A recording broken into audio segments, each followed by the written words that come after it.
Delhi high court आज बिहार के पूर्व मुख्यमंत्री लालू प्रसाद यादव की याचिका पर सुनवाई कर सकता है। इस याचिका में उन्होंने आईआरसीटीसी होटल घोटाला मामले में उनके और उनके परिवार के सदस्यों के खिलाफ धोखाधड़ी और भ्रष्टाचार के आरोप तय करते के निचली अदालत के फैसले को चुनौती दी है। बता दें कि 13 अक्टूबर को दिल्ली की राउज एवेन्यू कोर्ट ने इस मामले में लालू यादव, राबड़ी देवी और तेजस्वी यादव के खिलाफ आरोप तय कर दिया था।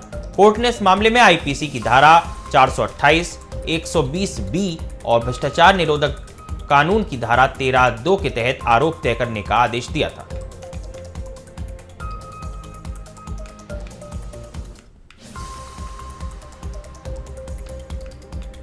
इस खबर पर और अधिक जानकारी देने के लिए मेरे साथ मेरे संवाददाता कुंदन कृतिज्ञ जुड़ गए हैं। कुंदन, क्या लग रहा है लालू यादव की जो अब मुश्किलें हैं वो और जटिल होती नजर आ रही हैं? सब लालू यादव की मुश्किलें या कह सकते हैं लालू परिवार की मुश्किलें कितनी जटिल होंगी या मुश्किलें सुलझेंगी, ये तो आज न्यायमूर्ति स्वर्णकांता शर्मा की पीठ ही तय कर पाएगी, क्योंकि 13 अक्टूबर को राउज एवेन्यू कोर्ट के स्पेशल जज ने जो फैसला सुनाया था और जिसमें लालू परिवार के लालू यादव, राबड़ी देवी और तेजस्वी यादव के साथ कुल मिलाकर 14 लोगों को आरोपी बनाया गया था। भ्रष्टाचार, आपराधिक साजिश एवं धोखाधड़ी के तहत आरोप तय किए गए थे। तो इस पूरे मामले में कह सकते हैं कि लालू यादव और उनके परिवार ने दिल्ली हाई कोर्ट में जो अपील दायर की है, उन्होंने उनकी अपील में यह कहा गया है कि इस तरीके का कोई मामला नहीं बनता है और इस पूरे केस को और कह सकते हैं इस पूरे मामले को निराधार बताते हुए उसे खारिज करने की अपील की है। अब आज राउज एवेन्यू कोर्ट के फैसले को दिल्ली हाई कोर्ट बरकरार रख पाती है या उसे रद्द करती है, ये तो दोपहर बाद ही तय हो पाएगा। बिल्कुल बिल्कुल कुंदन, क्योंकि पूरे देश की निगाहें इस समय इस पर टिकी हुई हैं, खासकर बिहार के आमजन की निगाहें इस पर बहुत जटिल तरह से टिकी हुई हैं। लेकिन कुंदन, सबसे बड़ी बात यह है कि यदि निचली अदालत में इसको खारिज कर दिया गया था तो कई बार ये देखा जाता है कि हाई कोर्ट में भी या सुप्रीम कोर्ट में भी फिर उसको खारिज ही कर दिया जाता है। यदि ऐसा होता है तो क्या स्थिति पैदा होगी? देखिए, सबसे पहले ऋषभ, इस पूरे मामले को समझने की जरूरत है। 5 जुलाई 2017 को सीबीआई ने एक मामला दर्ज किया था जिसमें आईपीसी, हालांकि आजकल भारतीय दंड संहिता समाप्त होकर बीएनएस हो गया है, भारतीय न्याय संहिता हो गया है, बट आईपीसी की धारा 428, 120 बी और भ्रष्टाचार निरोधक कानून के धारा 13 के खंड 2 के अनुसार मामला दर्ज किया गया था और आरोप यह लगाए गए थे कि सुजाता होटल प्राइवेट लिमिटेड को कहीं ना कहीं फेवर पहुंचाते हुए रांची और पुरी के 2 होटल जो कि बीएनआर होटल के नाम से जाने जाते थे, बंगाल नागपुर होटल के नाम से जाने जाते थे, उन दोनों होटलों को आईआरसीटीसी के तहत अवैध रूप से लाभ पहुंचाते हुए उन्हें 99 साल की लीज पर दिया गया था और जिसके अगेंस्ट में लालू परिवार को जमीन और कुछ शेयर्स ट्रांसफर किए गए थे इस कंपनी के, mister Sujata hotels private limited के। और इसमें सबसे अहम बात यह है कि लालू राजद के एक राज्यसभा सांसद थे प्रेमचंद गुप्ता को भी लाभ पहुंचाया गया था। और ये पूरा मामला है Delight marketing company private limited और Lara projects private limited LLP के बीच में हुए करार को लेकर। लारा प्रोजेक्ट्स एलएलपी जो है, मैं आपको बता दूं और अपने दर्शकों को बता दूं कि LARA, LA stands for Lalu and RA stands for Rabri. तो लारा प्रोजेक्ट्स एलएलपी को फायदा पहुंचाया गया था और ये पूरा मामला इसी को लाभ पहुंचाने के तहत दर्ज किया गया है। और 13 अक्टूबर को जो राउज एवेन्यू कोर्ट ने फैसला सुनाया था उसमें इन तमाम 14 लोगों को आरोपी बनाया गया है और इनके ऊपर आगे कार्रवाई करने की बात कही गई थी। तो सीबीआई के स्पेशल जज ने जो फैसला सुनाया था उसको लेकर लालू परिवार गया है। अब यह मामला हाईकोर्ट में, दिल्ली हाईकोर्ट में स्टैंड कर पाता है या नहीं करता है ये तो समय बताएगा। लेकिन कहीं ना कहीं इस पूरे मामले में देख लें कि सीबीआई ने जिस तरीके से छापेमारी की थी और उनको सबूत उन्होंने जुटाए थे और यह मामला 2004 से लेकर 2009 के बीच का बताया जा रहा है जब लालू प्रसाद यादव तत्कालीन रेल मंत्री हुआ करते थे। तो कुल मिलाकर लालू प्रसाद यादव और राजद परिवार के लिए आज का दिन काफी अहम है। ऋषभ, बिल्कुल कुंदन, क्योंकि जब इतना बड़ा घटनाक्रम हो जाता है और उसके बाद इस तरह की जब आज सुनवाई होगी, तो आप जिस तरह बता रहे थे कि लारा जो है एक कंपनी है, उसके बारे में बात करेंगे, बढ़ेंगे अगली खबर की ओर। कुंदन, मैं चाहूंगा आप जुड़े रहिए हमारे साथ, हम रुख करेंगे अगली खबर का। मुख्यमंत्री योगी आदित्यनाथ ने प्रदेशवासियों को एक चिट्ठी लिखी है। मुख्यमंत्री योगी ने एक विशेष चिट्ठी लिखी जिसका नाम है योगी की पाती। योगी की पाती में साइबर अपराध से सतर्क रहने का संदेश दिया है। मोबाइल इंटरनेट से जीवन आसान हुआ, लेकिन साइबर ठगी भी तेजी से बढ़ी। वहीं मुख्यमंत्री योगी आदित्यनाथ आगे लिखते हैं कि सरकार ने साइबर अपराध रोकने के लिए बड़ा नेटवर्क खड़ा किया और 2017 से पहले उत्तर प्रदेश में सिर्फ 2 साइबर थाने हुआ करते थे। आज सभी 75 जिलों में साइबर क्राइम थाने व हेल्प डेस्क हैं। वहीं मुख्यमंत्री योगी आदित्यनाथ आगे लिखते हैं, डिजिटल अरेस्ट जैसा कोई कानून में प्रावधान नहीं है।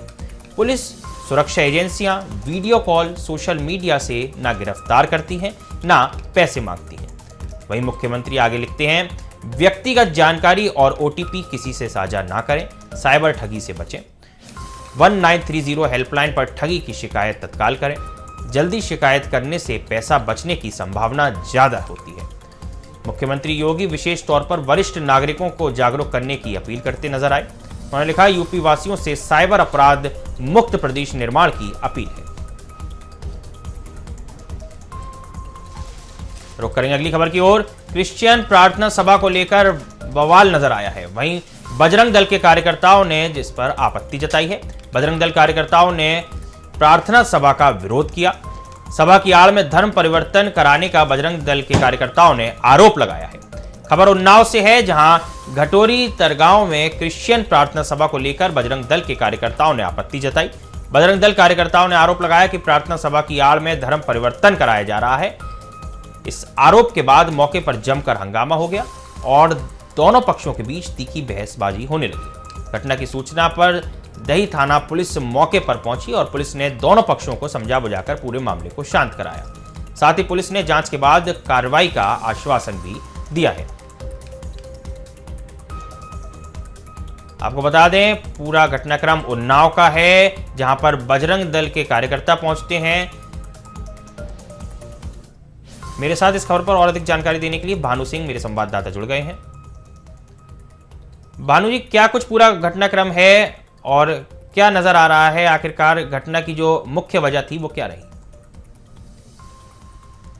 ऋषभ, आपको बता दें, ये पूरा मामला उन्नाव जनपद के थाना दही क्षेत्र के 4 गांवों के मजरा घटोरी का है, जहां पे एक अर्धनिर्मित भवन में क्रिश्चियन समाज द्वारा प्रार्थना की जा रही थी या वहां पे धर्म परिवर्तन का काम किया जा रहा था। इसकी अभी तक पुष्टि नहीं हुई है, लेकिन जैसे ही इसकी भनक वहां के ग्रामीणों को लगी और बजरंग दल के कार्यकर्ताओं को लगी, तो वो मौके पहुंच करके इसका विरोध किया। विरोध करने के दौरान वहां पे दोनों पक्षों में काफी नोकझोंक भी हुई। नोकझोंक की सूचना जैसे ही स्थानीय पुलिस थाना दही को मिली, तो मौके पर थाना प्रभारी दही और नायब तहसीलदार यशवंत सिंह मौके पहुंच गए। लेकिन अब जब अधिकारी जब मौके पर पहुंचते हैं, उसके बाद उन अधिकारियों को उस अर्धनिर्मित भवन यानी कि उसके कैंपस में जाने से रोका जाता है महिलाओं के द्वारा। काफी बहसबाजी होती है, लेकिन उसी कार्यक्रम में जो आयोजन कर रहा था, जिसका नाम रवि बताया जा रहा है, जो कि वह घटोरी गांव का निवासी है, उसने जब वो 2 दर्जन महिलाओं से जब बाहर निकल के आया कैंपस से, तब उसने आके अधिकारियों से बातचीत की। अधिकारियों ने उससे जब परमिशन मांगा, तो उसको परमिशन भी नहीं था उसके पास, क्योंकि धारा 144 उन्नाव में लागू है इसके चलते। और कम से कम 100 लोग लगभग एकत्र हुए थे। और जब उससे ही पूरे के कार्यक्रम का जो इसका एनजीओ था उसका पंजीकरण बोला गया, तो उसने कहा कि मैंने पंजीकरण करा रखा है, वो दिल्ली में है। तो उसके पर ना तो उसका कोई परमिशन था, ना ही उनके पास में ऐसे कोई। बिल्कुल भानु, जो पूरा प्रकरण होता है, इतना बड़े स्तर पर अगर धर्म परिवर्तन की शिकायत सामने आती है, तो प्रशासन जो उक्त आरोपी हैं उन पर क्या कुछ कार्रवाई करता नजर आ रहा है? बिल्कुल, जब उसके बाद में जब कैंपस से रवि नाम के व्यक्ति महिलाओं से बाहर आता है, तो अधिकारियों के साथ उसकी भी नोकझोंक होती है, बहसबाजी होती है। उसके बाद में जब कागजात मांगे जाते हैं, दिखाने में अक्षम पाया जाता है, तो लेकिन अधिकारियों के द्वारा अभी तक कोई कार्रवाई करने को लेकर के या किसी प्रकार की आधिकारिक पुष्टि अभी नहीं की गई किसमें क्या कार्रवाई की। लेकिन फिलहाल उनके जो दस्तावेज थे उससे अधिकारी संतुष्ट नहीं दिखे। और यह सवाल यह भी खड़ा हो रहा है कि वाकई में ईसाइयों के बीच में यहाँ पे कोई प्रार्थना सभा चल रही थी, या वाकई में यहाँ पर धर्म परिवर्तन खेला जा रहा था। क्योंकि उन्नाव जनपद में इस तरह के घटनाक्रम पहले भी हो चुके हैं। कई लोग ऐसे हैं हिंदू धर्म के लोग जो लालच में लोभ में आकर के अपने हिंदू धर्म को छोड़ करके। भानु, जो बजरंग दल की पूरी एक भूमिका बताई जा रही है कि बजरंग दल के कार्यकर्ता वहां पहुंच जाते हैं, क्या कुछ बड़ा घटनाक्रम भी सामने आता है? क्या आपस में कुछ लड़ाई की घटना भी सामने आती है? बिल्कुल, जैसे इस पूरे प्रकरण की जानकारी बजरंग दल के कार्यकर्ताओं को मिलती है, तो वो भी मौके पहुंचते हैं। वहां पर बजरंग दल के कार्यकर्ताओं और प्लस जो कार्यक्रम आयोग था, जो क्रिश्चियन समाज के रवि था, उनके बीच में, महिलाओं के बीच में काफी नोकझोंक होती, बहसबाजी होती, जिसका वीडियो सोशल मीडिया पर भी वायरल हुआ। वहां बजरंग दल के लोगों ने कहा कि आप हमारा समर्थन करिए, हम इस तरह घटनाक्रम अपने क्षेत्र में नहीं होने देंगे। लेकिन फिलहाल कोई मारपीट नौबत नहीं है, लेकिन तीखी नोकझोंक, मुंह से बहसबाजी जरूर हुई है। सर बिल्कुल, बहुत बहुत शुक्रिया भानु इस खबर पर और अधिक जानकारी देने के लिए। बढ़ेंगे अगली खबर की ओर। लखनऊ के हजरतगंज कोतवाली में देर रात हुई पूछताछ के बाद लोक गायिका नेहा सिंह राठौर ने सोशल मीडिया प्लेटफॉर्म एक्स पर अपनी प्रतिक्रिया साझा की है। उन्होंने पोस्ट में लिखा है कि उन्हें कल पहली बार कोतवाली के अंदर से देखने को मिला। पुलिस द्वारा नोटिस भेजे जाने के बाद वह कोतवाली पहुंची थी, जहां कुछ औपचारिकताएं पूरी करने के बाद वह वापस लौट आई। नेहा सिंह राठौर ने आगे लिखा कि अगर उन्हें दोबारा बुलाया जाए तो वे फिर जाएंगी। उन्होंने कहा कि देश के लिए तकलीफें उठानी ही पड़ती हैं और वह न डरेंगी बल्कि संघर्ष करती रहेंगी। इसके अलावा एक अन्य पोस्ट में उन्होंने सरकार पर कई तरह के सवाल खड़े किए। फिलहाल सुनते हैं कि सरकार पर निशाना साधते हुए नेहा सिंह राठौर ने क्या कुछ कहा। कल मैं जिंदगी में पहली बार कोतवाली गई, पहली बार पुलिस कोतवाली को अंदर से देखा, बहुत अजीब लगा। मैं घूमने नहीं गई थी, मुझे तो पुलिस ने नोटिस भेजकर बुलाया था। क्या आप जानते हैं मुझे क्यों बुलाया गया था? मैंने कोई चोरी नहीं की थी, किसी को गाली नहीं दी थी, मैंने इलेक्टोरल बॉन्ड भी नहीं खरीदा था और नहीं बीफ कंपनियों से चंदा लिया था, मैंने तो वोट भी नहीं चुराया था। लेकिन फिर भी मेरे खिलाफ एफआईआर दर्ज की गई और पूछताछ के लिए मुझे नोटिस भेजा गया। जानते हैं मेरा अपराध क्या था?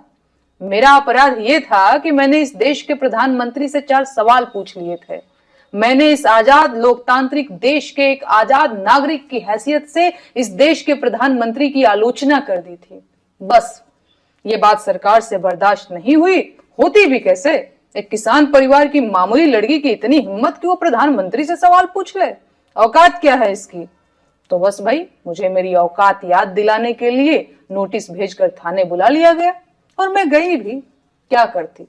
कानून के हाथ बहुत लंबे होते हैं, बस वो अंकिता भंडारी के असली गुनहगारों तक नहीं पहुंचते और स्पेशल सर्विस मांगने वाले भाजपा के वीआईपी भी उससे बच जाते हैं। कानून के ये लंबे हाथ इंदौर में गंदे पानी से हुई मौतों के जिम्मेदारों तक भी नहीं पहुंचते। पेपर लीक कराने वाले, टूटी सड़कें बनाने वाले, अल्पसंख्यकों के खिलाफ नफरत भड़काने वाले, नकली दवाओं का कारोबार करने वाले, खाने की मिलावटी चीजें बनाकर देश भर में कैंसर फैलाने वाले, रेल दुर्घटनाओं के जिम्मेदार, टूटते पुलों के ठेकेदार, जंगल उजाड़ने वाले, पहाड़ काटने वाले और हवा को जहर बनाने वाले नेता, अधिकारी और कारोबारी कानून के हाथों से बच जाते हैं। लेकिन नेहा सिंह राठौर कानून के मजबूत और लंबे हाथों से नहीं बच सकती, क्योंकि वो प्रधानमंत्री से उनकी जिम्मेदारी पर सवाल पूछ लेती है। नेहा राठौर को बचना भी नहीं चाहिए, उसे ऐसी सजा दी जानी चाहिए कि देश और जमाना देखे। उसे उसके मुंह में जबान होने की भरपूर सजा मिलनी चाहिए। जिन बेटियों की दुश्मन पूरी भाजपा है, नेहा पर उनके लिए आवाज उठाने की सजा भी मुकर्रर की जानी चाहिए। बेरोजगारी के मुद्दे पर बोलना भी क्या छोटा गुनाह है? महंगाई पर गीत गाना क्या वित्त मंत्रालय से बगावत नहीं है?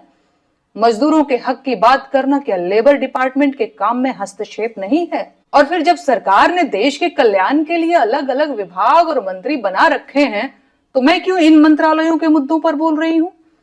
एक मुकदमा तो सरकारी काम में बाधा का भी बनता है। देश में जब महिला आयोग है तो महिला अधिकारों की बात करने वाली मैं कौन होती हूँ? कितनी अजीब बात है ना।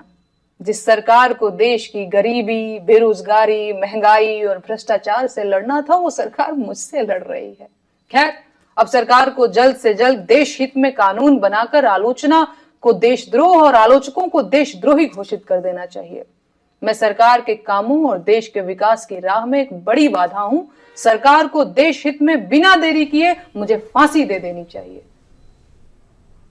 बढ़ते हैं अगली खबर की ओर। प्रयागराज पंचकोशी परिक्रमा की संगम तट से शुरुआत हो चुकी है। संगम से स्नान कर साधु संतों ने किया अक्षय वट का दर्शन। सनातन परंपरा, आस्था और सांस्कृतिक चेतना का प्रतीक है पंचकोशी परिक्रमा। 5 दिनों तक चलेगी ये पंचकोशी परिक्रमा। भारी संख्या में साधु संत परिक्रमा में शामिल हो रहे हैं। जूना अखाड़ा के हरिगिरी कर रहे हैं परिक्रमा की अगुवाई। बढ़ेंगे अगली खबर की ओर। प्रयागराज में इस वक्त माघ मेले की धूम देखने को मिल रही है। इस दौरान भारी संख्या में श्रद्धालु त्रिवेणी संगम घाट पहुंच रहे हैं। पवित्र संगम में स्नान के लिए श्रद्धालुओं की भारी भीड़ उमड़ रही है।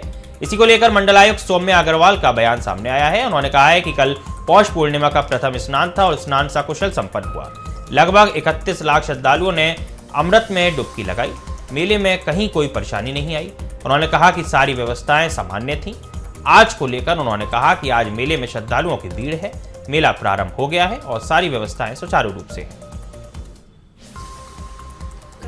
पौष पूर्णिमा का प्रथम स्नान था और स्नान सकुशल संपन्न हुआ। लगभग 31 लाख श्रद्धालुओं ने अमृत में डुबकी लगाई, उनको सौभाग्य प्राप्त हुआ और वहाँ पे मेले में कहीं पर कोई परेशानी नहीं आई। सारी व्यवस्थाएं जो है वो सामान्य थी और सबके द्वारा सारी व्यवस्थाओं की समस्त श्रद्धालुओं के द्वारा, समस्त आचार्यों के द्वारा, समस्त सबके द्वारा इसकी प्रशंसा। राष्ट्रीय राजधानी क्षेत्र समेत उत्तर भारत में अब गलन वाली ठंड पड़नी शुरू हो गई है। कश्मीर समेत पश्चिमी हिमालय क्षेत्र की चोटियों पर बर्फबारी के बाद पहाड़ों से आ रही ठंडी हवाओं ने मैदानी राज्यों में ठिठुरन बढ़ा दी है। कई इलाकों में नदी, नाले और जल स्रोत जम गए हैं। उत्तर से पूर्वोत्तर और पश्चिम से पूर्वी राज्यों तक कोहरे का कहर बना हुआ है। इस तरह मौसम की मार से आम जनजीवन बुरी तरह प्रभावित हुआ है। रेल से लेकर प्लेन के सफर पर असर पड़ा है। बता दें, अगले 4-5 दिन मौसम के ऐसे ही बने रहने की संभावना है और कुछ जगहों पर शीतलहर भी चल सकती है। इस बुलेटिन में फिलहाल इतना ही। देश और दुनिया की तमाम खबरों के लिए आप देखते रहिए आज की खबर।